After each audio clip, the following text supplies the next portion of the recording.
Anne Romanoff sur Europe 1. Jérémy, qu'est-ce qui se passe ce mois-ci? Bon, alors déjà les amis, vous vous souvenez que j'avais chanté la semaine dernière et suite à ça, figurez-vous que j'ai été plébiscité par les internautes pour ne plus jamais recommencer.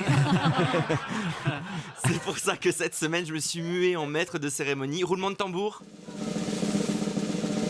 Mesdames et messieurs, ladies and gentlemen, je déclare officiellement ouvert le mois de la drague. Le casting pour la Saint-Valentin est lancé. Ah, il est quand même joueur ce calendrier, hein. On se goinfre à Noël, on se goinfre à Nouvel An, on se goinfre de galettes des rois et après ça, faut réussir à trouver quelqu'un avant le 14 février. C'est plus un calendrier, c'est un défi.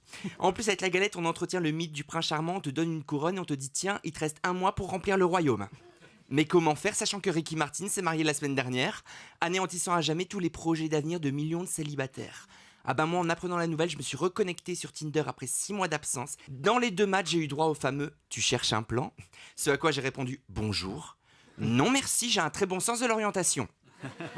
Et le deuxième m'a dit tiens, il est 19h30, si on allait dîner, tu vas aller dans quel resto? Et là j'ai découvert que j'étais radin, parce que mon premier réflexe était de me connecter sur lafourchette.com, resto à moins 50%.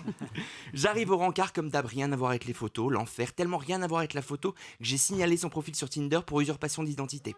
Bref, l'addition arrive et il me dit ah bah tiens c'est rigolo, ils ont enlevé 50%. Et là j'ai répondu ouais je suis un peu gêné, en fait j'ai croisé un pote, je savais pas qu'il travaillait ici, il m'a offert ma part. Du coup bah il a payé la totalité. Super technique, hein, je vous la recommande, grâce à ça je me fais tous les restos de Paris.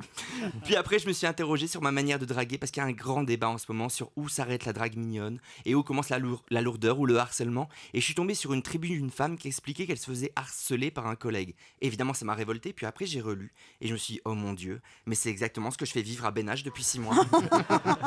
Bon, en même temps il est ambigu aussi, hein. La dernière fois je trébuche dans l'escalier, il me rattrape, donc clairement il me prend la main. Ambiguïté. On sort en boîte le week-end dernier, c'est vrai qu'on avait un petit peu bu, mais il me tape dans le dos et il me dit je t'aime bien mon Jérém. Dans je t'aime bien, il y a quand même je t'aime. Ambiguïté.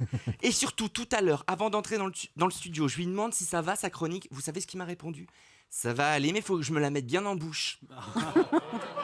C'est vrai. Ambiguïté. Bon alors évidemment vous l'aurez compris, je ne drague pas vraiment Ben H, je suis plutôt intéressé par Jean-Philippe. Mais j'avais juste envie de vous montrer la mauvaise foi des harceleurs parce que oui, le mois de la drague a démarré, mais qui dit drague dit respect. Et si ça doit aller plus loin, dit consentement. Et sur ce principe, il n'y aura jamais d'ambiguïté. Europe